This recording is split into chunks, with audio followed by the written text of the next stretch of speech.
बच्चा, तो कैसे हो आप सब। आज हम करेंगे आपके ह्यूमन हेल्थ एंड डिसीजेस के previous year questions and I really hope कि आप लोगों ने एनसीईआरटी लाइन बाय लाइन पढ़ ली है और ऑल्सो आपने असर्शन एंड रीजन के क्वेश्चंस भी प्रैक्टिस कर लिए है। अब आप देखना, जब आपने एनसीईआरटी पढ़ी थी तो आपको मैंने बताया था कि ये इंपॉर्टेंट है ये चीज, और कैसे वो सारी इंपॉर्टेंट चीज आपकी प्रीवियस ईयर क्वेश्चंस में पूछी गई है। और आपको पता है, आप देखते ही आते हो कि प्रीवियस ईयर कितने रिपीट होते हैं, और ह्यूमन हेल्थ में तो बहुत ज्यादा चीजें, जो आपका पूरा डिसीजेस वाला टॉपिक है वो एज इट इज रिपीट होता है। क्या उसका पॉजिटिव एजेंट, क्या उसका मोड ऑफ ट्रांसमिशन, और most of the questions are in a repeated form. कोई डिफरेंस आपको ज्यादा नजर उसके अंदर नहीं आएगा। जनरली जो आपके डिसीजेस वाले क्वेश्चंस है वो मैच कॉलम में है, और मैच कॉलम तो आपको पता ही है कि बहुत ही शॉर्टकट वे होता है उसको करने का, जल्दी से जल्दी आप उसको सॉल्व कर सकते हैं। तो लेट्स स्टार्ट। और सबसे पहले जो हम पढ़ेंगे बच्चा, वो हम पढ़ेंगे जो कॉमन डिसीजेस है उससे रिलेटेड क्वेश्चंस। हमने सारा पार्टीशन कर दिया है, एक एक टॉपिक और उससे क्वेश्चंस, ताकि जैसे ही मान लो कि अगर आपने कुछ टॉपिक पढ़ा है तो आप उतना ही टॉपिक का प्रीवियस ईयर रिवाइज कर लो एंड देन सो ऑन। ठीक है, अब क्वेश्चन 1, सबसे पहला क्वेश्चन और सबसे इंपॉर्टेंट है, और बार बार ऐसा क्वेश्चन आता है। देखो क्या है, मैच लिस्ट 1 विद लिस्ट 2, और लिस्ट 1 में आपको डिसीजेस के नाम दे रखे हैं और लिस्ट 2 में बता रखा है उसका कॉजेटिव एजेंट। ठीक है, अब या तो पॉजिटिव एजेंट का नाम दे देते हैं या फिर फाइलम, या फिर उसके बारे में कुछ भी एनीथिंग लिखा हो सकता है कि एस्केलमेंथस है, बैक्टीरिया, एनीवे वो कुछ भी दे सकते हैं, राइट। सो आपको ये भी पता होना चाहिए कि वो बैक्टीरिया है, वायरस है, फंजा है, या फिर उनके नेम पता होने चाहिए। आप एक चीज पे रिलाय नहीं कर सकते हो। अच्छा, देखते हैं। टाइफाइड जो है बैक्टीरियल डिसीज है, तो बैक्टीरिया से मैच, ए मैचेस विद 4। पहला ही ऑप्शन मैच कर, आप देख लेंगे A4। आप कंफर्म हो, आप इन सबको ऐसे क्रॉस मार सकते हो, बट फिर भी हम एक बारी चेक जरूर करेंगे। I am again repeating again कि जब भी आपका मैच कॉलम आ जाता है तो आप वेरीफाई कर लिया करो कि क्या दिख रहा है। तो ऐसे एकदम ब्लाइंडली भी नहीं करना है, बट थोड़ा सा स्पीड अप करके करेंगे तो जल्दी जल्दी हो जाएगा। फिर B, that is leishmaniasis by protozoa. Ringworm जो है फंगस से होता है, और फाइलेरियासिस नीमेटोड से होता है। B is 3, C 1, D 2 आपका करेक्ट आंसर आ गया, that is option D। Okay बच्चा, अगला क्वेश्चन देख लेते हैं। अगला क्वेश्चन है match list 1 with list 2। Again आपके वही आपकी ये डिसीजेस है, राइट। और उसमें अब आपको क्या पूछा गया इसके लिस्ट 2 में, इसमें आपका पॉजिटिव एजेंट। ठीक है, अब मैच करते हैं अगेन। सो टाइफॉइड जो है वो किससे होता है, सैल्मोनेला टाइफी से होता है। सो ए मैचेस विद 2। ठीक है, एलिफेंटियासिस किससे हो रहा है, आपका एस्केलमेंथस नीमेटोड से हो रहा है, दैट टू विचरेरिया बैंक्रॉफ्टी। ठीक है, सो ये हो गया। So A is your 2, B is your 3, A2B3 answer आ गया आपका। सी आपका माइक्रोस्पोरम 4, मलेरिया आपका प्रोटोजोन, ये आपका आंसर आ चुका है, राइट। ओके, आप देखोगे 2 इससे आपने आंसर सॉल्व कर लिया। ओके बच्चा, अगला क्वेश्चन देख लेते हैं। अगला क्वेश्चन अगेन मैच का कॉलम है, यहाँ पर फिर से वही डिसीज लिखी हुई है और यहाँ पर इसके पॉजिटिव एजेंट्स दे रखे हैं। आप देखो, ringworm, filariasis, malaria, pneumonia. Ringworm is trichophyton, A is 2, A आपका 2 हो गया। Filariasis, wuchereria, B is 3, B is 3। अब देखो यहाँ पे नहीं हुआ, अगर ऐसे में भी आप देखो, आपको ये इसमें पूरा ही करना पड़ेगा। मलेरिया, प्लाज्मोडियम, C is 4, गलत हो गया। And pneumonia, Haemophilus influenza. अच्छा, आपको जब मैं पढ़ा रही थी तो मैंने आपको स्पेसिफाई किया था कि जब भी आपका निमोनिया आता है तो दे आर, जब आपसे वो पॉजिटिव एजेंट पूछते हैं तो वो मोस्ट प्रेफरेबली हीमोफिलस इन्फ्लुएंजा लिख के देंगे, ना कि स्ट्रेप्टोकोकस निमोनिया। ऐसा नहीं कि वो देंगे नहीं, बट मोस्ट कॉमनली आपको कंफ्यूज करने के लिए वो स्ट्रेप्टोकोकस को यूज नहीं करते हैं, they are using the term haemophilus influenza, right. तो ये आप ध्यान रखना, निमोनिया का ये बहुत इंपॉर्टेंट है, निमोनिया। ठीक है, सो ये आंसर हो गया, that is option B. Okay अगला क्वेश्चन देख लेते हैं। Match list 1 with list 2, see again the same thing, repeated mode, same pattern, pattern भी डिफरेंट नहीं है। ये यहाँ पे डिसीज, यहाँ इसका causative agent, filariasis that is wuchereria, A matches with the 3, answer आ गया। लो आगे कितने ही सेकंड लगे सो करने में। अमीबियासिस फिर भी आप देख लो, that is entamoeba histolytica, pneumonia haemophilus that is 1, ringworm trichophyton 2। तो ऑप्शन क्या हो जाएगा, सी इसका करेक्ट आंसर हो जाएगा। ओके बच्चा अगला क्वेश्चन देखते हैं। The infectious stage of Plasmodium that enters the human body, human body के अंदर जो स्टेज एंटर करती है वो क्या है, स्पोरोजोइट। ह्यूमन बॉडी से जो स्टेज निकलती है और मस्किटो में एंटर करती है वो होती है गेमेटोसाइट। सो कंफ्यूज नहीं होना है, एंटर कौन हो रहा है, स्पोरोजोइट, और वही इन्फेक्शियस फॉर्म भी है। सो क्या हो जाएगा, sporozoite, and this is the infectious stage, right. Okay अगला क्वेश्चन देख लेते हैं बच्चा। अगला कह रहा है फिर सेम टू सेम डिसीज, उसका कॉजेटिव एजेंट। अब देखते हैं क्या, typhoid, salmonella, pneumonia, haemophilus, filariasis, wuchereria, malaria that is plasmodium. A matches with 3, पहले से ही आंसर आ जाता, ठीक है। बी मैचेस विद 4, सी किसके साथ मैच कर रहा है, 1 के साथ, डी किसके साथ मैच कर रहा है, 2 के साथ। ऑप्शन बी इसका करेक्ट आंसर हो गया है। ओके बच्चा अगला क्वेश्चन आपका इंतजार कर रहा है, और ये देखिए क्या कहता है, identify the correct pair representing positive agent of the typhoid. Typhoid को तो लर्न कर लो, फेवरेट ऑफ ऑल है, क्या है, सैल्मोनेला टाइफी, जो पॉजिटिव एजेंट है किसका, टाइफाइड का। एंड देयर कंफर्मेटरी टेस्ट, और ये भी आपके एनसीईआरटी में साफ साफ लिख रखा है कि कंफर्मेटरी टेस्ट क्या है, विडाल टेस्ट होता है, ठीक है। सो सबसे पहली चीज positive agent salmonella typhi, salmonella ये तो छोड़ दो, बिल्कुल ही छोड़ दो। अब विडाल टेस्ट आंसर।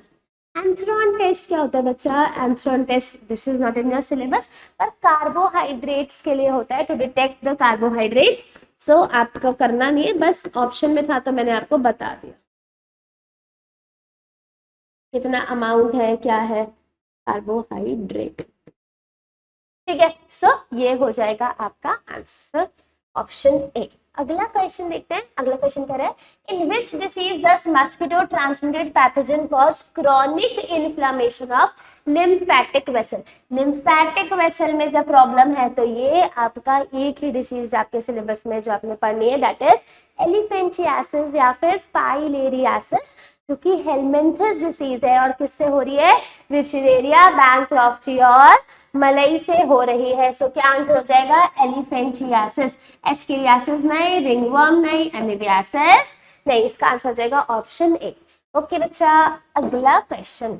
अगला क्वेश्चन कह रहा है, which of the following sets of diseases caused by the bacteria. ये अब मैंने आपको जब एनसीईआरटी एम्पलीफायर में ह्यूमन हेल्थ पढ़ाया तो मैंने वहाँ पे स्पेसिफाई करके एक टेबल बनवा के लिखवाया है कि ये डिसीज आपकी बैक्टीरियल है, और ये आपकी एनसीईआरटी में मेंशन नहीं है ये डिसीज, बट दिस इज, ये नाम कहीं ना कहीं है तो आपको पता होना चाहिए कि कौन सी डिसीज है। सो कॉलेरा एंड द टेटनस आपकी बैक्टीरियल डिसीज होती है। टाइफॉइड बैक्टीरियल है बट स्मॉल पॉक्स बैक्टीरियल नहीं है, टेटनस बैक्टीरियल है बट मम्प्स नहीं है, हर्पीस नहीं है, इन्फ्लुएंजा नहीं है। तो ऑप्शन क्या हो जाएगा, option A cholera and the tetanus. तो जो भी नाम आपकी बुक में दे रखे हैं, diphtheria, plague, dysentery, cholera, tetanus, polio, smallpox, इन सब के बारे में आप बस इतना भी याद कर लेंगे कि ये बैक्टीरियल और वायरस, आपके मोस्ट ऑफ द क्वेश्चंस वहीं सॉल्व हो जाएंगे। बहुत डिटेल नहीं पूछा जाता, पहले पूछते थे, बट अभी के लिए आप इतना ही याद करो कि ये बैक्टीरियल डिसीज है और ये आपकी वायरल कौन सी डिसीज है, राइट। ओके बच्चा अगला क्वेश्चन देखते हैं। अगला क्वेश्चन कह रहा है, match each disease with the correct type of the vaccine. अब ये वैक्सीन से रिलेटेड क्वेश्चन है, जब वैक्सीन पढ़ा रहे थे और जब मैंने बैक्टीरिया भी पढ़ाया था तो मैंने ये चीजें स्पेसिफाई करी थी, है ना। तो वहां पर जो ट्यूबरकुलोसिस है वो क्या होता है, हार्मलेस बैक्टीरिया। हार्मलेस यानी कि वीक कर दिया उसको, बिल्कुल ये हार्म नहीं करेगा, ठीक है। आप बिल्कुल कोई हार्म पहुंचा नहीं सकता। Whooping cough is a killed bacteria, ठीक है। डिप्थीरिया इनएक्टिवेटेड टॉक्सिन और पोलियो हार्मलेस वायरस। तो D1 आप देखो, ये डिप्थीरिया और पोलियो तो डिप्थीरिया तो याद ही करना है, इनएक्टिवेटेड टॉक्सिन है, सो इससे आंसर हो जाएगा। और D1 आपका पोलियो हार्मलेस वायरस। अब देख बच्चा, इसमें ना हम ऐसा नहीं है, इसमें कुछ इसको तो लर्न ही करना पड़ेगा कि कौन सा आपका एटीन्यूटेड है, कौन सा आपका किल्ड है, ठीक है, ये आपको लर्न ही करना है, इसके लिए आपके पास चॉइस नहीं है। एक और यहाँ पर आप लिख सकते हैं हेपेटाइटिस बी की जो है में यूज करते हैं हम एंटीजेनिक पॉलीपेप्टाइड, एनसीईआरटी में दे रखा है ये, ठीक है, ओके, हेपेटाइटिस बी। आगे पढ़ते हैं, the active form of entamoeba histolytica feeds upon, और ये एंटीमीबा हिस्टोलिटिका हमें क्या कराता है, एमीबियासिस कॉज कराता है। अब एनसीईआरटी एज सच तो नहीं दे रखी कि यार इसमें किस पर वो फीड करता है, पर एनसीईआरटी ने क्लियर शब्दों में सिम्टम्स बता रखे हैं, और सिम्टम्स के नाम पे वो ये कहती है कि, सुनेंगे ध्यान से, सिम्टम्स में उसने बोला कि ब्लड क्लॉट्स है, stools with excessive mucus and blood clots, ठीक है। अच्छा, अब देखो एक्सेसिव म्यूकस यानी कि म्यूकस में कुछ इशू हुआ होगा, है ना, मतलब म्यूकस की मेम्ब्रेन डिस्टर्ब हुई होगी, या तभी म्यूकस जो है स्टूल से बाहर आ रहा है। तो यहाँ पर क्या होता है, लार्ज इंटेस्टाइन में अफेक्ट करते हैं, और कोलोन जो होता है वो लार्ज इंटेस्टाइन का पार्ट है, पहली चीज, ठीक है, ये वहां पे दे रखा था, पहले ही आपको हो गया कि इसके अंदर कहाँ से चूज करना है, आपको लार्ज इंटेस्टाइन का पार्ट दैट इज कोलोन आपने चूज करना है। दूसरी बात फिर आता है एरिथ्रोसाइट्स, एरिथ्रोसाइट ब्लड क्लॉट है, मतलब ब्लड का कुछ ना कुछ रिलेशन तो है, ब्लड आरबीसी, है ना। फिर mucosa and the sub mucosa of the colon, इसकी म्यूकोसा उस पर फीड करता है, तभी म्यूकस जो है, एक्सेसिव म्यूकस जो है स्टूल के थ्रू बाहर आता है। आपका आंसर हो जाएगा ऑप्शन सी, राइट। सो अब अगला क्वेश्चन देखते हैं बच्चा। अगला क्वेश्चन कह रहा है, infection of ascaris usually occur by, ascaris का infection contaminated food and water से होता है, और drinking water containing eggs of the ascaris, तो ये इसका आंसर हो जाएगा, ठीक है। अब अगला क्वेश्चन देखेंगे। अगला क्वेश्चन कह रहा है, identify the site where wuchereria bancrofti is normally found. आपको बताया है विचरेरिया बैंक्रॉफ्टी फाइलेरियासिस और एलिफेंटियासिस, एलिफेंट जैसा फुट हो जाता है तो लोअर लिम्ब में, और लोअर लिम्ब के भी किसमें, लिम्फेटिक वेसल्स में, ब्लड वेसल्स में नहीं, lymphatic vessels of the lower limb, इसका आंसर हो जाएगा। मसल्स नहीं, ब्लड वेसल्स नहीं, स्किन बिटवीन द फिंगर्स नहीं, आंसर हो जाएगा लिम्फेटिक वेसल्स। ओके बच्चा, अगला क्वेश्चन देखते हैं, मोटाइल जाइगोट ऑफ प्लाज्मोडियम। अब जाइगोट बनेगा कहाँ, जब जो प्लाज्मोडियम है वो जब मस्किटो ह्यूमन को बाइट करेगा, दोबारा बाइट करेगा, तो वो ब्लड मील के साथ मेल और फीमेल गैमेटोसाइट को ले लेगा, फिर वो मस्किटो के गट में जाएंगे और फ्यूज करेंगे और जाइगोट बनेगा। तो ये कहाँ पर हो रहा है, gut of the female anopheles, और इसका आंसर क्या हो जाएगा, आंसर ए। सलाइवरी ग्लैंड में ये स्टोर होते हैं, और स्टोर भी क्या होता है, स्पोरोजोइट स्टोर होता है, ना कि जाइगोट स्टोर होता है। तो स्पोरोजोइट में स्पोर्स बनेंगे, और क्या होगा इसके अंदर, सलाइवरी ग्लैंड में स्टोर होने वाला है। ह्यूमन आरबीसी और ह्यूमन लिवर में नहीं होता है, इसका आंसर हो जाएगा ऑप्शन ए। ओके बच्चा, अगला question, common cold differ from pneumonia in that, ये जब मैं आपको पढ़ा रही थी तो मैंने आपको क्लियरली बताया था कि इन दोनों के बीच में क्या डिफरेंस होता है। कॉमन कोल्ड होता है बच्चा अपर रेस्पिरेटरी ट्रैक्ट को खराब करने वाला, और निमोनिया एल्वियोलाई जो है वहां पर पानी भर जाता है, जिसकी वजह से डिफिकल्टी इन ब्रीदिंग होता है। अब देखेंगे कि क्या डिफरेंस है। निमोनिया इज अ कम्युनिकेबल, बिल्कुल ठीक है, whereas common cold is a nutritional, no, दोनों कम्युनिकेबल है, ये तो इनकी सिमिलैरिटी है। Pneumonia can be prevented by live attenuated bacterial vaccine, whereas common cold has no effective vaccine, ऐसा कुछ भी नहीं है। Pneumonia is caused by a virus, गलत हो गया, बैक्टीरियल है। Pneumonia pathogen infects the alveoli, whereas common cold affects nose and respiratory passage, but not the lungs. ये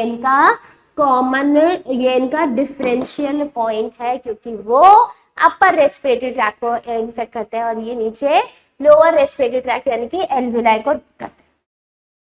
okay, where will you look for the sporozoite of the malarial parasite? अब malarial parasite का जो sporozoite है वो कहाँ मिलेगा? Saliva of infected female anopheles, बिल्कुल ठीक बात है। रेड ब्लड कॉर्पसिकल नहीं, स्प्लीन ऑफ इन्फेक्टेड ह्यूमन नहीं, salivary gland of freshly moulted female anopheles, तो क्या हो जाएगा आपका saliva of the infected female mosquito के अंदर होगा।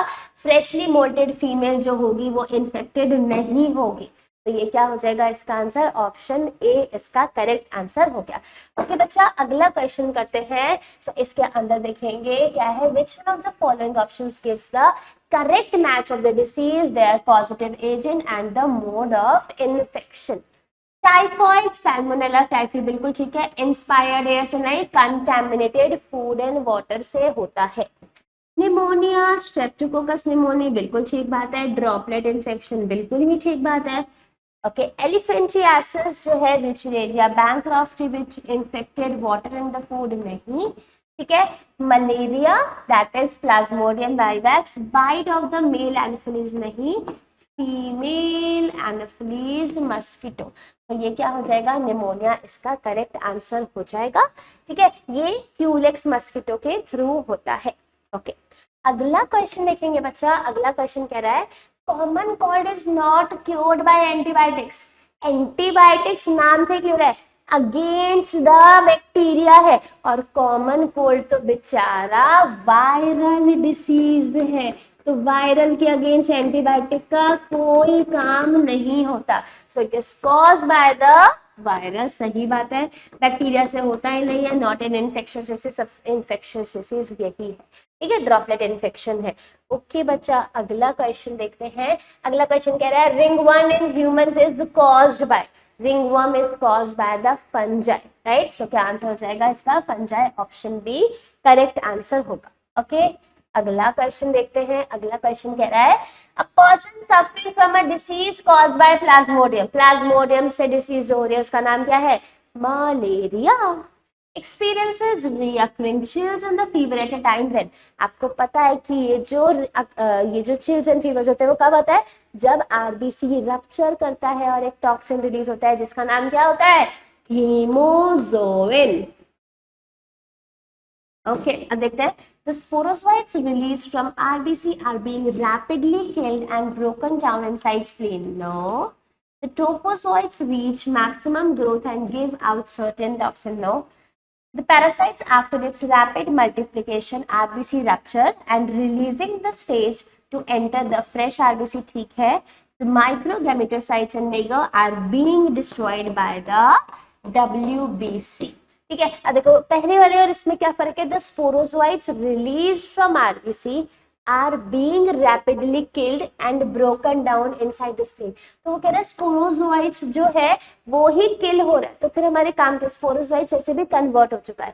सो the parasite after its rapid multiplication inside RBC ruptures them, उसको रप्चर कर देंगी, releasing the stage to enter the fresh RBC, और फिर फ्रेश आरबीसी में इन्फेक्ट करेंगी और रिलीज क्या होगा इसके अंदर से? हीमोजोइन रिलीज होने वाला है। ठीक है, सो ये इसका करेक्ट आंसर हो जाएगा। ओके बच्चा, अगला क्वेश्चन देखते हैं। अगला क्वेश्चन कह रहा है which of the following pair of is a viral disease? Common cold and AIDS, ठीक है, दोनों वायरल है। डाइसेंट्री वायरल नहीं होती, कॉमन कोल्ड वायरल है। टाइफॉइड वायरल नहीं है, ट्यूबरक्लोसिस वायरल नहीं है, रिंगवर्म वायरल नहीं है, एड्स वायरल है। Option A common cold and AIDS इसका करेक्ट आंसर हो जाएगा। वैसे आपको यही याद है कि ये बैक्टीरियल वायरल है, तो आपसे आसानी से क्वेश्चन जो है सॉल्व हो जाएंगे। ठीक, अगला क्वेश्चन देखते हैं। अगला क्वेश्चन फिर से आ गया है हमारा आपके मैथ कॉलम पे। देखो क्या कहता है, which disease in the column 1 with the appropriate item, pathogen या फिर treatment? देखते हैं, amoebiasis, diphtheria, cholera and the syphilis. Syphilis जो है Treponema palladium, syphilis is an STD. यहाँ इसके बारे में जिक्र नहीं है, बट रिप्रोडक्टिव हेल्थ में इस पे जिक्र हुआ था। ठीक है, सो डी इज 1, यहीं से आपका आंसर आ जाएगा। अभी और देख लेते हैं। ठीक है, amoebiasis use only steroid sterilised food and the water, ये इसका ट्रीटमेंट है, कैसे इसको ट्रीट किया जाएगा। ठीक है, सो ए इज 2। डिप्थीरिया जो है डिप्थीरिया, पर्ट्यूसिस और टेटनस वैक्सीन। सो इसके लिए वैक्सीन है डीपीटी, बी इज 3। कॉलेरा में ओरल रिहाइड्रेशन थेरेपी जो है ली जाती है, क्योंकि इसमें डायरिया होता है तो बॉडी से सारा का सारा इलेक्ट्रोलाइट्स निकलते रहते हैं, तो इसमें हम ओआरएस ट्रीटमेंट देते हैं, भर भर के ओआरएस ओरल रिहाइड्रेशन थेरेपी दी जाती है। ऑप्शन क्या हो जाएगा? ऑप्शन बी आपका करेक्ट आंसर हो गया। ठीक है, चलो अगला क्वेश्चन देखते हैं। अगला क्वेश्चन अब आएगा आपके इम्यूनिटी वाले टॉपिक से। चलो इम्यूनिटी के क्वेश्चंस, इम्यूनिटी पूरा कंसेप्चुअल, उसमें लर्न करने वाला ऐसा कुछ भी नहीं है, कंसेप्ट है और ऑल टुगेदर इससे पूछा जाता है। ठीक है, अब देखो इसी साल का क्वेश्चन है बच्चा, ये नीट 2025 का। अब देखते हैं कि कैसा क्वेश्चन आया था और क्या ये हमने एनसीईआरटी जब हम रीड कर रहे थे आपकी ह्यूमन हेल्थ एंड डिसीज की, हमने जब वो पूरा चैप्टर पढ़ा तो क्या हमने ये चीज डिस्कस करी या नहीं? Let's see. The heavy and the light chain are held together by disulphide bonds. ठीक है, नॉट करेक्ट पूछा है बच्चा, identify the statement that is not correct. तो पहली स्टेटमेंट तो बिल्कुल ठीक हो गई। दूसरा कह रहा है antigen binding site is located at the C terminal region of the antibody molecule. अभी देख लेते हैं, आपको तो मैंने एन टर्मिनल पढ़ाया था, है ना? अगर आपको याद होगा तो एंटीबॉडी ऐसे था और यहाँ पर एन टर्मिनल था और यहाँ पर सी टर्मिनल था, और ये एन और सी क्यों था ये भी मैंने आपको एक्सप्लेन किया था, क्योंकि अमाइनो एसिड है और अमाइनो एसिड कैसा होता है? NH2CH RCOOH, और लास्ट वाला कैसा होगा? यहाँ पे COOH, दैट इज HNH। तो ये वाला टर्मिनल N और ये वाला क्या है आपका? C टर्मिनल है ना? तो ये तो गलत हो गया। फिर देख लेते हैं और भी। Constant region of heavy and light are located at the C terminus of antibody. यहीं पे तो है, नीचे की तरफ ही तो है कांस्टेंट रीजन, तो C टर्मिनल के पास है।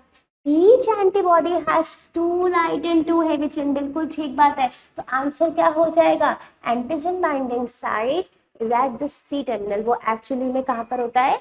एन टर्मिनल पे होता है, और इस साइट को नाम दिया गया है बकायदा, और इस साइट का नाम होता है बच्चा paratope. Name paratope, that is antigen binding site, क्योंकि एन टर्मिनल पे है ना कि सी टर्मिनल पे है। ओके बच्चा, अगला क्वेश्चन देख लेते हैं। अगला क्वेश्चन कह रहा है in which of the following types of immunity is present at the time of birth and it is non specific type of defence in the human body. जो आपके जब बर्थ के टाइम पे है, सो बाय बर्थ आपके पास एक ही immunity होती है जिसका नाम क्या होता है? इननेट इम्यूनिटी प्रेजेंट होती है। ये हो जाएगा सेल मीडिएटेड, एक्वायर्ड है, ह्यूमोरल एक्वायर्ड है, और एक्वायर्ड तो है ही। ठीक है, सो ये दोनों इसका पार्ट होते हैं और ये आप लाइफ टाइम में एक्वायर करते हैं। ठीक है, ये एक्वायर्ड इम्यूनिटी का दोनों एग्जांपल्स है। ठीक, ओके, अगला क्वेश्चन देख लेते हैं। अगला क्वेश्चन क्या है कि देखो ये भी इसी साल का क्वेश्चन है। आप देखेंगे क्या? After maturation in primary lymphoid organ, primary lymphoid organ में मैच्योर हो चुका है, the lymphocyte migrates for interaction with antigens to secondary lymphoid organs। ठीक है, आपको पता है कि प्राइमरी में मैच्योर होता है, सेकेंडरी में जाकर ये क्या करता है? इफेक्टर बनता है। ठीक है, वहां जाकर ये एक्चुअली में एंटीजन के साथ इंटरैक्ट करेगा, इंटरैक्शन विद द एंटीजन। अब इसमें से बताना है आपको कि कौन कौन से सेकेंडरी लिम्फोइड ऑर्गन है। बहुत सिंपल, थाइमस आपका और बोन मैरो, दोनों के दोनों बच्चा ये प्राइमरी लिम्फोइड ऑर्गन होते हैं। ठीक है, उसके बाद अगर हम बात करेंगे आपका स्प्लीन, लिम्फ नोड्स, टेयर पैचेस, ये तीनों के तीनों सी, डी और ई सेकेंडरी लिम्फोइड ऑर्गन है। दैट इज ऑप्शन सी इसका करेक्ट आंसर हो जाएगा। ए और बी नाम से ही क्लियर हो रहा है, एलिमिनेट हो जाएगा। ए नहीं होगा, यहाँ पे भी है, यहाँ पे भी है, यहाँ पे भी है। तो अब हम इसका आंसर हो गया ऑप्शन सी। और अब हम देखते हैं अगला क्वेश्चन। अगला क्वेश्चन बच्चा कह रहा है given below are two statements. Statement 1, antibiotics are chemical produced by microbes that kill other microbes. बिल्कुल ठीक बात है, antibiotics is produced by the microbes और बैक्टीरिया को मारने के लिए यूज किया जाता है। Statement 2, antibodies are chemicals formed in the body that eliminates the microbes। बिल्कुल ठीक बात है, एंटीबॉडी हमारी बॉडी बनाती है, बी लिम्फोसाइट्स बनाते हैं ताकि एंटीजन, ताकि कोई भी पैथोजन है उसको डिस्ट्रॉय कर सके, तो दैट एलिमिनेट द माइक्रोब्स। बिल्कुल ही ठीक बात है। सो क्या हो जाएगा, both statement 1 statement 2 are correct. Okay, अगला क्वेश्चन कह रहा है match list 1 with the list 2। List 1 में लिखा हुआ है बी लिम्फोसाइट्स। बी लिम्फोसाइट किसके साथ मैच करेगी, produce an army of protein in response to pathogen. Army of protein का मतलब क्या होता है, एंटीबॉडी। तो ये क्या है, antibody, this is an army of protein. Okay, interferons आपका इनेट इम्यूनिटी का पार्ट होता है और कौन सा होता है, इसका आंसर आप मुझे कमेंट सेक्शन में देने वाले हैं, राइट। ये इनेट इम्यूनिटी जो ये बैरियर है, उस बैरियर का नाम क्या है, राइट। टी लिम्फोसाइट जो होता है that is cell mediated immunity और colostrum D is 1। So B matches with the 3, so B matches with sorry A matches with 3, ठीक है, आंसर यहीं से आ गया। B with 4, C with 2 and D with 1, option C इसका correct answer हो गया। ओके बच्चा, अगला क्वेश्चन कह रहा है match list 1 with the list 2। Common cold, haemozoin, Widal test, allergy. Common cold जो है राइनो वायरस कॉज करता है, A3 आंसर आ गया। Haemozoin, plasmodium, B1, Widal test, typhoid, D4 dust mine, that is allergy. तो देखो आप 1 उससे ही आपका पूरा का पूरा आंसर आ जाता है, and that in very easy form, right. अगला क्वेश्चन देखते हैं। अगला क्वेश्चन कह रहा है statement 1, bone marrow is the main lymphoid organ where all the blood cells including lymphocytes are produced। अब bone marrow is the site of the blood cell, और blood में आपका WBC भी है, RBC भी है, प्लेटलेट्स भी है, और WBC में लिम्फोसाइट तो होते ही है, so where lymphocytes are produce. बिल्कुल ठीक बात है। Both bone marrow and thymus provide micro environments for the development and maturation of T lymphocyte। NCERT की लाइन है, बिल्कुल ही ठीक बात है। सो दोनों स्टेटमेंट करेक्ट हो जाएगी, both statement 1 and 2 are correct, इसका आंसर हो जाएगा। ओके बच्चा, ऑप्शन अगला क्वेश्चन देखते हैं। अगला क्वेश्चन कह रहा है which of the following is auto immune disorder. ये भी मैंने जब आपको एनसीईआरटी पढ़ाया था तो उसमें स्पेसिफिकली लिखवाए थे ये आपके डिसऑर्डर्स जो आपके ऑटो इम्यून थे। Myasthenia gravis, rheumatoid arthritis, gout. Myasthenia gravis is an auto immune, बिल्कुल ठीक है। रूमेटॉइड आर्थराइटिस ऑटो इम्यून है, गाउट ऑटो इम्यून नहीं होता, मस्कुलर डिस्ट्रोफी ऑटो इम्यून नहीं है, जेनेटिक डिसऑर्डर है। Systemic lupus erythematosus is an autoimmune disorder। A, B और E इसका करेक्ट आंसर हो जाएगा। ठीक है, मान लेते हैं कि आपको नहीं पता कि ये सिस्टमिक वाला, क्योंकि ये एनसीईआरटी में नहीं दे रखा, बट बाकी आपके ऑप्शंस में आप देखेंगे मस्कुलर डिस्ट्रोफी तो आपका हो नहीं सकता, सो ये ऑप्शन एलिमिनेट हो गया। और बी आपका बी, सी भी नहीं हो सकता। Gout is not an autoimmune, ये आपको पता है, सो एलिमिनेशन से भी आप इसको सॉल्व कर सकते हो, राइट। ओके, अगला क्वेश्चन कहता है match list 1 with the list 2।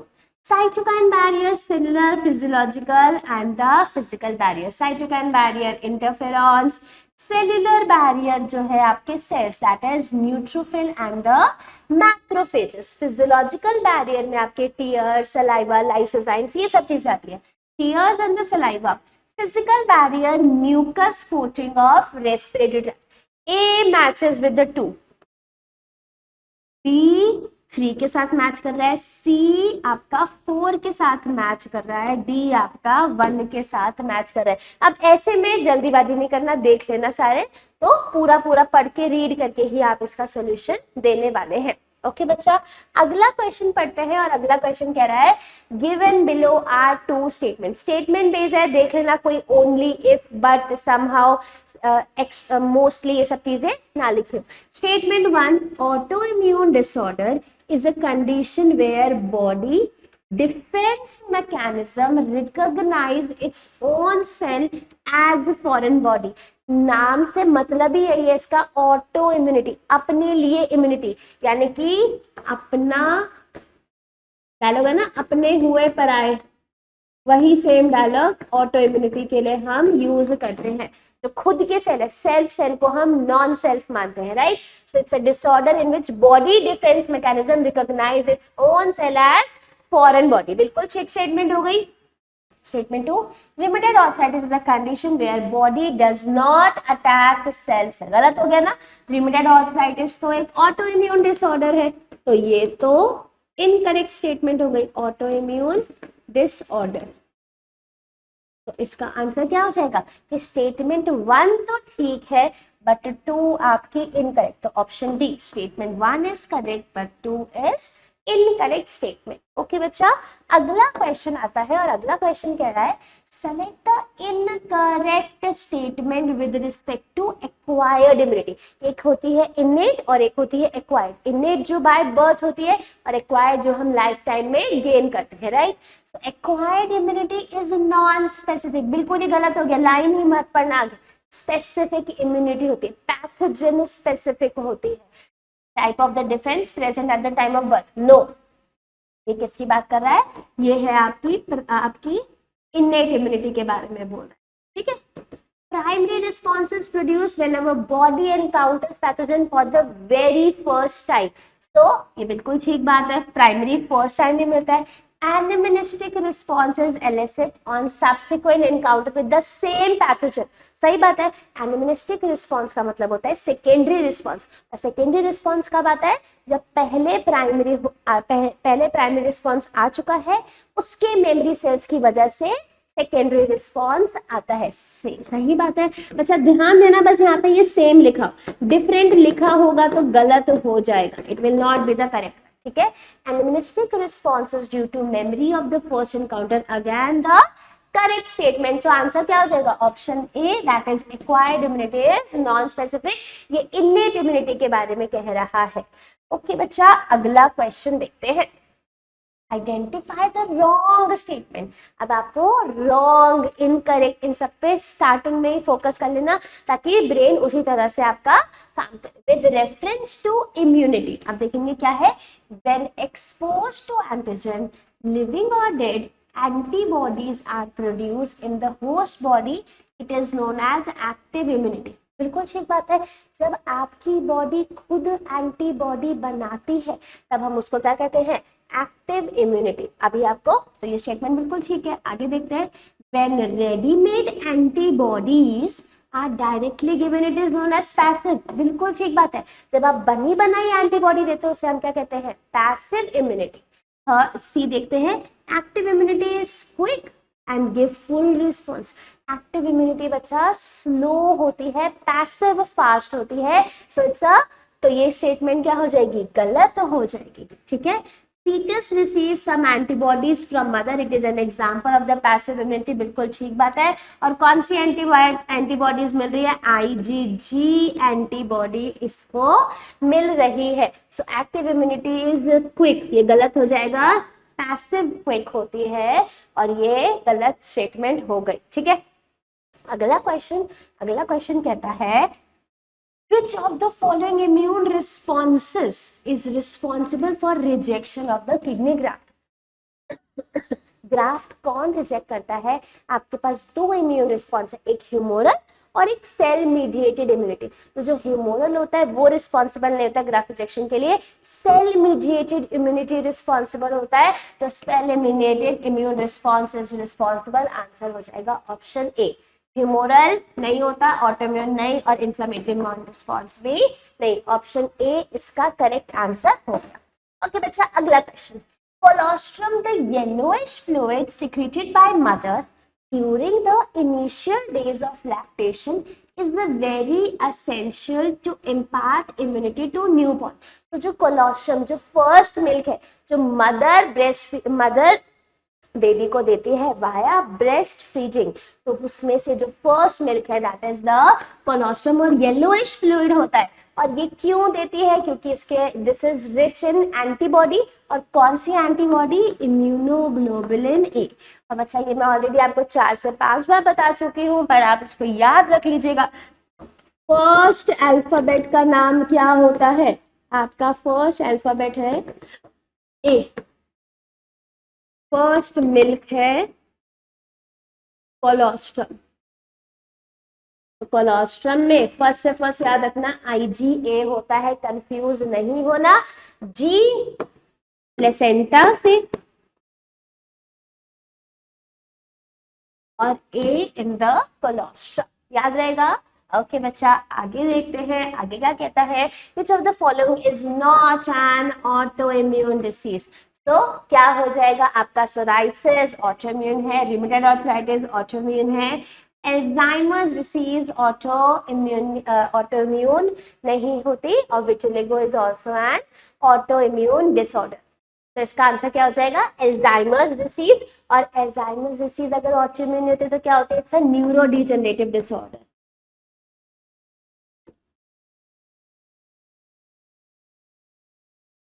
ठीक है, तो ये इसका करेक्ट आंसर हो जाएगा। ओके बच्चा, अगला क्वेश्चन देखेंगे। अगला क्वेश्चन कह रहा है transplantation of tissues organ fails often due to non acceptance by patient's body, which type of immune response is responsible? तो याद रखना है बच्चा, अगेन सेम क्वेश्चन है। ट्रांसप्लांटेशन को रिजेक्ट कौन करता है? आपके ग्राफ्ट रिजेक्शन को रिजेक्ट कौन करता है? सेल मीडिएटेड इम्यून रिस्पॉन्स या टी लिम्फोसाइट्स, ऐसे लिखाएगा। और बहुत बहुत बहुत इंपॉर्टेंट है ये, ठीक है, बार बार पूछा गया। ऑल्सो इसको एक्सेप्ट कराने के लिए हम क्या करेंगे कि हमारी बॉडी ठीक है एक्सेप्ट कर ले जो भी ऑर्गन आया है। So we have to take immuno suppressive drugs for the life time. Immuno suppressant लेना पड़ेगा। और इम्यूनो सप्रेसेंट क्या है आपका? Cyclosporine A. ठीक है, एक one of the immuno suppressant है दैट इज आपका साइक्लोस्पोरिन ए, जो लाइफ टाइम लेना पड़ेगा ताकि हमारी बॉडी उसके फौरन मान के उसको डिलीट, मतलब उसके साथ फाइट ना करे। सो सप्रेस कर देंगे हम अपने ही इम्यूनिटी को। तो इसका आंसर हो जाएगा ऑप्शन ए। अगला क्वेश्चन देखते हैं। Malt constitute about % of the lymphoid tissue in the human body। NCERT की डायरेक्ट लाइन है 50%, इसका आंसर है। देख लेते हैं ऑप्शन 29, 70, 10, 50। इसका आंसर हो जाएगा 0.05 सेकेंड लगा इसको सॉल्व करने में। ओके, अगला anti venom injection containing pre formed antibodies. बच्चा जैसी प्री फॉर्म्ड है सोच लेना कि ये पैसिव इम्यूनिटी की बात कर रहा है। While polio drops that are administered into the body contain, तो पोलियो ड्रॉप्स जो है वो वैक्सीन है, तो उसके अंदर हम माइक्रो ऑर्गेनिज्म डालेंगे, एंटीजन डालेंगे, ना कि एंटीबॉडी डालेंगे। ठीक है, सो वैक्सीन में ध्यान रखना है कि we are putting the antigens not antibody.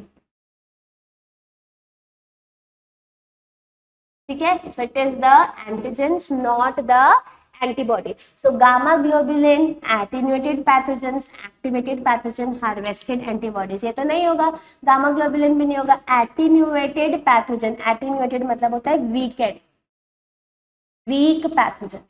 ठीक है, एक्टिवेटेड पैथोजन भी नहीं डालेंगे कि खराब ही हो जाएगा। सो इसीलिए हम क्या डालेंगे? Attenuated pathogen. इसका आंसर हो जाएगा। Okay, in higher vertebrates the immune system can distinguish self cells and non-self. If this property is lost due to genetic abnormality, it attacks the self cell. जब self cell ही non self बन जाते हैं और उस पर attack होना शुरू हो जाता है, that is अपना हुआ पराया ऑटो इम्यूनिटी। ठीक है, so auto immune disease, active नहीं, एलर्जिक नहीं, ग्राफ्ट रिजेक्शन नहीं। ठीक है, तो इसका आंसर हो जाएगा ऑटो इम्यून डिसीज। अगला क्वेश्चन कह रहा है if you suspect major deficiency of antibodies in a person to which of the following would you look for a confirmatory test. तो आपको पता है, आपको antibodies is a gamma globulin, ठीक है, ग्लोबुलिन से बनता है ये, ठीक है, हीमोसाइट्स नहीं, that is serum globulins, fibrinogen नहीं, सीरम एल्ब्यूमिन नहीं। एल्ब्यूमिन जो होते हैं बच्चा, एल्ब्यूमिन का काम क्या होता है, आपकी ऑस्मोलैरिटी को मेंटेन करना, ठीक है। सो ये इसका आंसर हो जाएगा, ठीक है। तो ये सीरम ग्लोबुलिन्स, आपने 3 टाइप के प्रोटीन्स पढ़ते हो आप ब्लड के आप अपने प्लाज्मा के अंदर, है ना। तो एक होता है फिब्रिनोजन, एक होता है ग्लोबुलिन्स और एक होता है आपका एल्ब्यूमिन्स। तो एल्ब्यूमिन ये करेगा, फिब्रिनोजन आपके यहाँ पे लिखा है ना फिब्रिनोजन, तो फिब्रिनोजन ब्लड क्लॉटिंग में हेल्प करेगा और ग्लोबुलिन्स आपका एंटीबॉडीज बनाने में हेल्प करता है, और आपका ये आंसर हो जाएगा। ओके बच्चा, अगला क्वेश्चन देखते हैं। Which of the following immunoglobulin does constitute the largest percentage in the human milk? अगर वैसे आ जाए कि सबसे ज्यादा कौन है, तो IgG, मोस्ट अबंडेंट की अगर मैं बात करूं, सो अगर मैं बात करती हूँ मोस्ट अबंडेंट की, तो मोस्ट अबंडेंट क्या है आपका IgG। और अगर मोस्ट अबंडेंट इन मिल्क की बात करेंगे, of course it will be IgA, ठीक है। तो आंसर क्या हो जाएगा IgA, राइट। ओके, अगला क्वेश्चन देखते हैं, और अगला क्वेश्चन क्या कहता है, ग्राफ्टेड किडनी में be rejected in a patient due to, simple एक क्वेश्चन देखो, बार बार same question, that is cell mediated immune response 44, that is option B इसका करेक्ट आंसर हो गया। ओके बच्चा, अगला क्वेश्चन कह रहा है increased asthmatic attacks in certain seasons are related to, किसी सीजन में जब पॉलन उड़ रहे हैं, डस्ट पार्टिकल है, ठीक है, किसी स्पेसिफिक सीजन में क्या हो रहा है, आपका एस्थमेटिक अटैक्स ज्यादा हो रहे हैं। रीजन क्या है, eating food preserved in tin containers, no, inhalation of seasonal pollens, low temperature, hot and humid. तो ये आंसर हो जाएगा, पॉलन जो होता है एक एलर्जन होता है, जिसकी वजह से एलर्जिक रिएक्शंस होते हैं बॉडी में, और वो किसी सीजन में जब बहुत ज्यादा पॉलन का इनहेलेशन हो जाएगा, तो इसकी वजह से एस्थमेटिक अटैक्स आना पॉसिबल है, ठीक है। सो ये हो जाएगा आपका आंसर। अगला क्वेश्चन कह रहा है lysozyme that is present in perspiration, saliva, tears destroy. तो ये सब लाइसोजाइम ये किस पर एक्ट करते हैं, this is breaks the cell wall, और सेल वॉल किसकी, बैक्टीरिया की सेल वॉल को ब्रेक कर, बैक्टीरिया की सेल वॉल। सो क्या हो जाएगा, certain types of bacteria, answer virus नहीं। तो ये पेप्टिडोग्लाइकन पर एक्ट करते हैं और सेल वॉल को रैप्चर करते हैं, और इसका आंसर हो जाएगा ऑप्शन ए।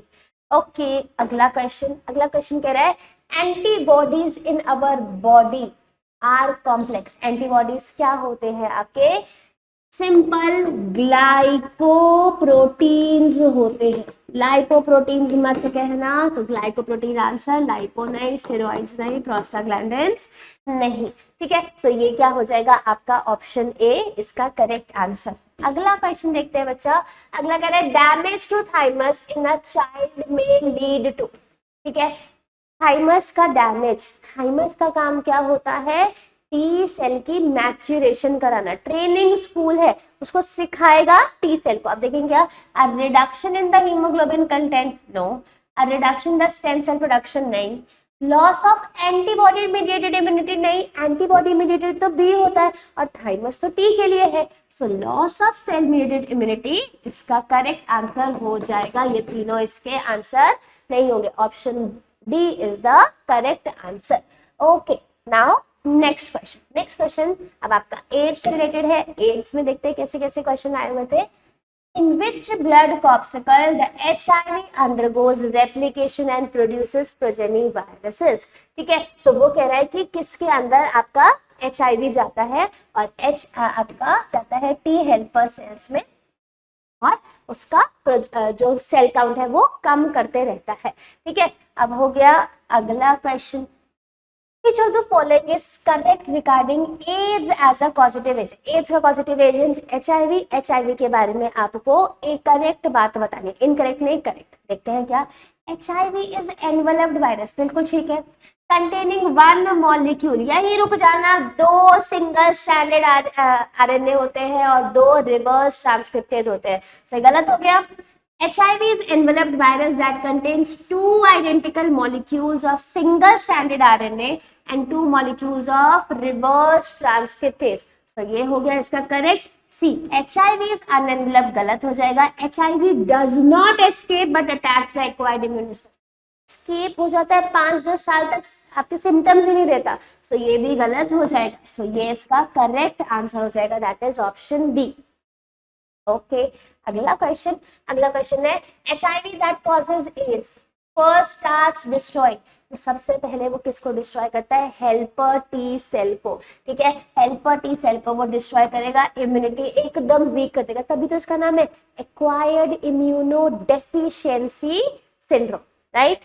अगला क्वेश्चन देखते हैं बच्चा, अगला कह रहा है eight which stage of HIV infection does one usually show the symptoms of the AIDS. AIDS के symptoms कब आएंगे, जब हेल्पर टी सेल काउंट कम हो जाएगा। देखते हैं क्या लिखता है, within 15 days of sexual contact, no, 5 से 10 साल लगाता है ये इन्फेक्शन सिम्टम देने में। When the infected retrovirus enter the host cell, when HIV damage large number of helper T cell, जब ये देखो एंटर कर जाएगा, बट ये सिम्टम कब देगा, जब हेल्पर टी सेल काउंट बहुत कम हो जाएगा, हमारी इम्यूनिटी बहुत वीक हो जाएगी, तब ये हमारे को रिस्पॉन्स देगा कि ये सिम्टम्स आ रहे हैं और HIV हो गया है। ठीक है, तो ये इसका आंसर हो गया। अगला क्वेश्चन कहता है which one of the following statement is correct with respect to AIDS? AIDS से रिलेटेड करेक्ट स्टेटमेंट बतानी है। HIV can be transmitted through eating food together, बिल्कुल गलत बात है, नहीं ऐसा होता। Drug addicts are least susceptible, no, highly susceptible है। HIV इन्फेक्शन ड्रग है, वो इंजेक्शन लेगा आपका इंट्रावेनस और दोनों ने सेम इंजेक्शन लिया, एड्स हो जाएगा। ठीक है, AIDS patient are being fully cured person with the proper care, अगर फुली क्योर होता तो लोग मरते नहीं, गलत हो गया। The causative agent HIV retrovirus enter helper T cell, thus reducing their number, और ये इसका करेक्ट आंसर हो जाएगा ऑप्शन डी। ओके बच्चा, अगला क्वेश्चन कैंसर से रिगार्डिंग है। अब कैंसर में देखते हैं कैसे कैसे क्वेश्चंस आए हुए हैं। Neoplastic characteristics of the cells refers to, इस साल का क्वेश्चन है। ठीक है, तो इसके अंदर क्या होगा, आपके कैंसरस सेल की बात कर रहा है ये। A mass of proliferating cells, ठीक है। Rapid growth of cells, ठीक बात है। Invasion and damage to the surrounding tissue, ठीक है। Those confined to original location, original location पे तो confined नहीं रहने वाले हैं, that is ये क्या हो जाएगा। तो जो मेटास्टैटिक ट्यूमर होते हैं वो अपनी एक कन्फाइंड एरिया में नहीं रहते, तो ये नहीं होगा। सो क्या हो जाएगा आपका answer, A, B and C, ये इसका करेक्ट आंसर हो जाएगा। ओके बच्चा, अगला क्वेश्चन देखेंगे। अगला क्वेश्चन कह रहा है विच आर द करेक्ट, ठीक है। Computed tomography and magnetic resonance imaging detect cancer of internal organ, ठीक है। Chemotherapeutic drugs are used to kill non-cancer cells, क्यों भाई, कैंसर सेल को मारेगा ना, नॉन कैंसरस को क्यों मारेगा। फिर alpha interferon activate the cancer patients immune system and help in destroying the tumour, बिल्कुल ठीक बात है, बिल्कुल सही करता है। Chemotherapeutic drugs are biological response modifier, नहीं, अल्फा इंटरफेरॉन्स जो होते हैं वो बायोलॉजिकल रिस्पॉन्स मॉडिफायर्स होते हैं। फिर in case of leukemia blood cell counts are decrease, so अब डिक्रीज नहीं होगा बच्चा, इंक्रीज होगा ना, बहुत ज्यादा इंक्रीज होगा। अब अगर आपका, अब आप बोलेंगे कि कैंसर है, अनलिमिटेड माइटोसिस हो रही है, तो नंबर तो बढ़ना चाहिए, सो ये क्या हो जाएगा, गलत हो जाएगा। तो ई तो श्योर शॉर्ट आपका गलत हो गया, करेक्ट हो चाहिए तो आपका हो नहीं सकता। फिर आपका डी भी गलत है, तो आप इसको एलिमिनेशन से कर दो, डी ओनली डी होगी, तो आंसर सही क्या है, ए एंड सी ओनली। बाकी आपका बी भी रॉन्ग है, डी भी रॉन्ग है और ई भी रॉन्ग है। सो आंसर क्या हो जाएगा, A and C only. Okay बच्चा, अगला क्वेश्चन देखेंगे और अगला क्वेश्चन क्या कह रहा है, match list 1 with list 2, malignant tumor, MALT, NACO, alpha interferons. जो मैलिग्नेंट ट्यूमर होते हैं वो क्या होते हैं आपके, they are the, they show metastasis. ये बहुत ही फियरफुल प्रॉपर्टी होती है मैलिग्नेंट ट्यूमर्स की, क्योंकि वो एक जगह से दूसरी जगह चले जाते हैं। सो ए मैचेस विद 3, तो ये गलत हो जाएगा। मॉल्ट जो होता है आपका लिम्फोइड टिश्यू होता है, तो ये दोनों। नैको एड्स के लिए है, नेशनल एड्स कंट्रोल ऑर्गेनाइजेशन, ये हो जाएगा C matches with 2। Alpha interferons that destroy the tumor, biological response modifier होते हैं। ऑप्शन ए इसका करेक्ट आंसर हो गया। ओके बच्चा, अगला क्वेश्चन देखेंगे। अगला क्वेश्चन कह रहा है, which of the following statement is not true for cancer cells in relation to mutation। कि कैंसर जब म्यूटेशन होगी तो वो कैंसर सेल्स के लिए ट्रू है कि नहीं। Mutations inactivate the cell control, बिल्कुल ठीक बात है। सेल कंट्रोल इनएक्टिवेट होगा तभी तो ओवर ग्रोथ होगी और कैंसर होगा, सही है। Mutation inhibit production of the telomerase, गलत हो जाएगा ना, वो उसको प्रमोट करेगा, इनहिबिट कर देगा तो सेल ग्रोथ नहीं होगा, तो ये क्या हो जाएगा, गलत हो जाएगा। Mutations in protooncogene accelerate the cell cycle, protooncogene से ऑन्कोजीन बनेगा और सेल साइकिल एक्सेलरेट हो जाएगी, तो ये भी सही बात है।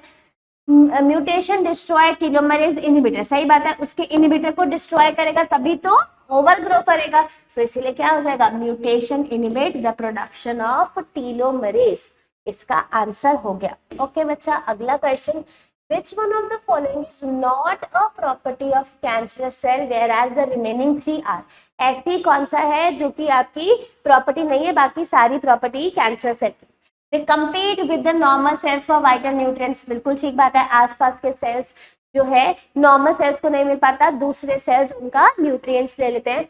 They do not remain confined in the area of the formation, वो कन्फाइंड रहते हैं। They divide in an, देखो डू नॉट कन्फाइंड में भी इन्होंने ऐसे नहीं बोल रखा कि आपका बिनाइन ट्यूमर है मैलिग्नेंट, बट कन्फाइंड नहीं रहते, मैलिग्नेंट में तो कन्फाइंड नहीं रहते, तो ये अगर स्पेसिफाई कर देता कि बेनाइन की बात कर रहा है तो ये स्टेटमेंट गलत हो जाती, ठीक है। They divide in an uncontrol manner, बिल्कुल ठीक बात है, ये भी ठीक है। दे शो कॉन्टैक्ट इनहिबिशन, तो कॉन्टैक्ट इनहिबिशन की प्रॉपर्टी नॉर्मल सेल की प्रॉपर्टी है, इनमें ये प्रॉपर्टी लॉस्ट हो जाती है, तो they lost the property of contact inhibition, lost the property of contact inhibition,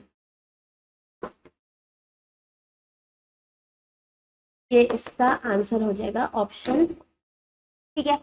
Which one of the following techniques is the safest for the detection? Safest technique जो कि आपकी क्या होती है, MRI magnetic imaging resonance, magnetic resonance imaging MRI, radiography, computer tomography और histopathological studies उतनी ज्यादा safe नहीं है। बायोप्सी करते करते कभी कभार सेल फ्लो ऑफ करके ब्लड में चला जाता है तो मेटास्टेसिस शो हो जाता है और मैलिग्नेंट ट्यूमर बन जाता है। सीटी स्कैन के अंदर एक्सरे आयनाइजिंग रेडिएशन है जो खुद एक कार्सिनोजन है, तो वो कैसे सेफ हो सकता है, ठीक है। रेडियोग्राफी में भी एक्सरे, तो क्या है, एक्सरे खुद कार्सिनोजन है, तो ये कैसा ही देखो डिटेक्ट कर रहा है, कोई बड़ी बात नहीं है कि वो डिटेक्शन भी कर रहा है और आपका ट्रीटमेंट में भी उसका लाइक डिटेक्शन में भी इसका काम आता है और कार्सिनोजेंस भी है। बट MRI जो है वो सबसे ज्यादा सेफेस्ट है, मैग्नेटिक रेज जो है वो पास ऑन होती हैं, तो ये उतना हार्म नहीं करती है, सेफेस्ट टेक्निक है, तो इसका आंसर हो जाएगा मैग्नेटिक रेजोनेंस इमेजिंग। अब आगे देखते हैं, आगे है आपके ड्रग्स एंड अल्कोहल अब्यूज से क्वेश्चन, लास्ट टॉपिक है और इसमें भी डायरेक्ट क्वेश्चंस ही पूछे जाते हैं, इसमें कोई घुमा फिरा के क्वेश्चन नहीं पूछा गया। तो सबसे पहला क्वेश्चन है जिसमें कह रहा है कोकेन, हीरोइन, मॉर्फिन, मैरिजुआना, ये सारे क्या हैं आपके ड्रग्स हैं और ये आपसे पूछा गया है कि ये इसके काम या फिर इसका ओरिजिन, राइट। सो कोकेन जो होता है that is Erythroxylum Coca, heroine है दैट इज पेपेवर सोमनिफेरम, तो B4 यहीं से ही आपका एक सॉल्व हो जाएगा।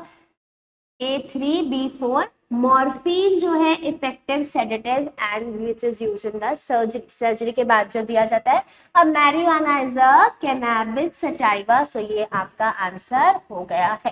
ठीक है, सो अगली बात देखते हैं, अगला क्वेश्चन। और अगला क्वेश्चन कह रहा है diacetyl morphine is known as, heroin को डाइएसिटाइल मॉर्फिन कहते हैं और heroin is commonly known as smack. तो हीरोइन लिखा हो या स्मैक लिखा हो एक ही बात है, राइट? ओके बच्चा, अगला क्वेश्चन। अगला क्वेश्चन कह रहा है match list 1 with list 2। Heroine जो है दैट इज द डिप्रेसेंट है। ये डिप्रेसेंट क्या करेगा? बॉडी को स्लो डाउन करेगा, तो slow down the body function ये काम होता है। मैरिजुआना जो होता है that is, marijuana is a cannabinoid और इसका इफेक्ट कहाँ होता है? Cardiovascular system. कोकेन जो है interfere with the transport of the dopamine और मॉर्फिन पेन किलर है। सो ए matches with 2, B1, C4, D3, ये बी इसका आंसर हो जाएगा। ओके बच्चा, अगला क्वेश्चन। अगला क्वेश्चन कह रहा है drug called heroin is synthesized by, so ये मॉर्फिन से सिंथेसाइज होता है और उसकी एसिटाइलेशन से, ना कि मिथाइलेशन से। तो क्या हो जाएगा? एसिटाइलेशन ऑफ मॉर्फिन एनसीईआरटी की डायरेक्ट लाइन है और डायरेक्टली यही पूछा गया है। ठीक है, ओके बच्चा, अगला क्वेश्चन देखते हैं। अगला क्वेश्चन कह रहा है which part of poppy plant is used to obtain the drug known as smack. So latex use किया जाता है, एनसीईआरटी की लाइन है। एज इट इज, कुछ भी एक्स्ट्रा नहीं, एज इट इज बस आपको लर्न करना है कहाँ से लिया गया है, कौन से प्लांट से लिया गया है, क्या इसके सिम्टम्स होते हैं, स्टिमुलेट करता है, डिप्रेस करता है, ये सारी चीजें, राइट? अगला क्वेश्चन है which is the particular type of drug that is obtained from the plant whose one flowering branch is, so ये जो है आपका एनसीईआरटी का डायग्राम दतूरा, और दतूरा कैसा होता है? हेलुसिनोजिक होता है, तो ये हेलुसिनोजन है एक आपका ड्रग। ठीक है, so direct question. Okay, which one of the following is a hallucinogenic drug? Caffeine नहीं, मॉर्फिन नहीं, ओपियम नहीं, LSD is then hallucinogenic drug. So this is lysergic acid diethylamide, ये एक hallucinogenic drug होता है। ओके बच्चा, ओके।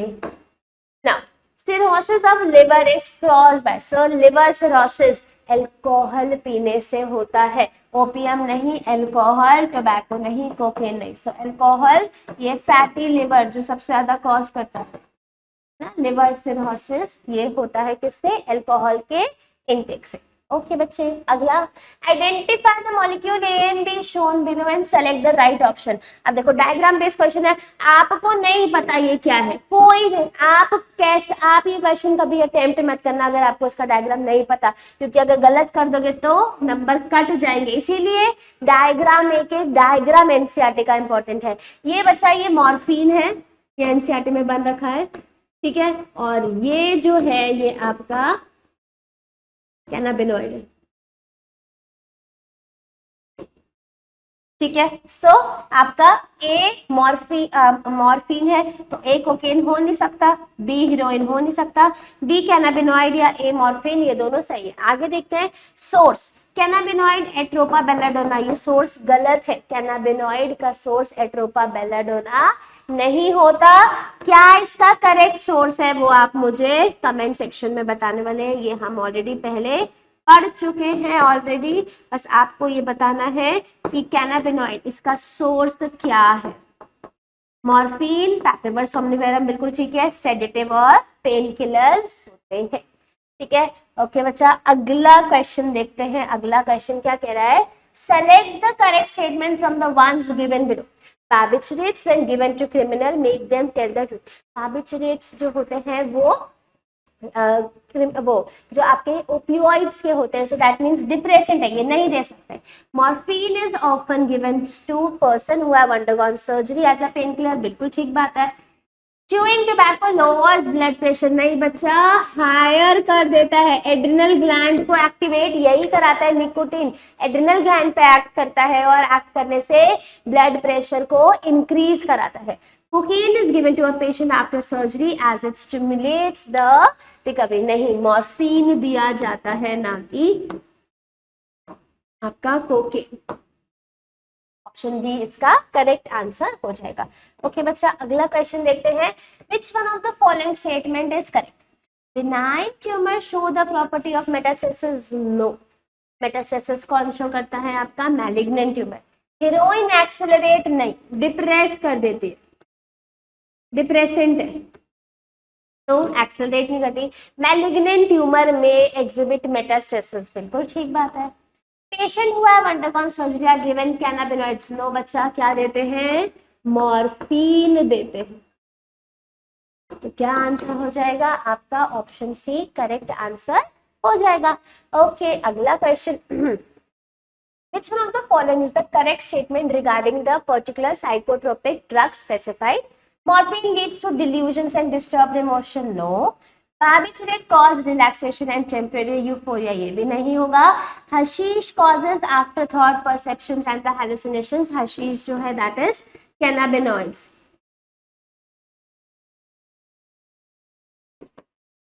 ठीक है, तो ये सही है। Opium stimulates nervous system and cause hallucinations? No, opium depressant होता है। ठीक है, डिप्रेसेंट। तो ये आपका आंसर हो जाएगा ऑप्शन सी। ओके बच्चा, अगला क्वेश्चन देखते हैं।